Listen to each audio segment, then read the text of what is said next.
করে এলো, দেখ কিরম মেঘ ডাকছে, রোজ মেঘই ডাকছে, বৃষ্টির আর দেখা নেই। এই নে পটল ভাজা। বাপি দেখ একদম ছোট্ট ছোট্ট দেশি পটল এনেছিল আজকে।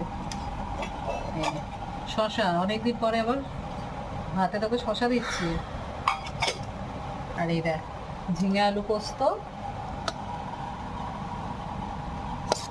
একদম শুকনো শুকনো করে করেছে। আর এখানে আছে কলমির শাক, আলু দিয়ে চচ্চড়ি। এর মধ্যে বড়িও দেয়া আছে, বিউলির ডাল, ডিমটা সিদ্ধ করে মেখে দিয়েছি। আমি তো মাছ খাবো না আজকে, এনে তোর জন্যই শুধু মাছ করেছি।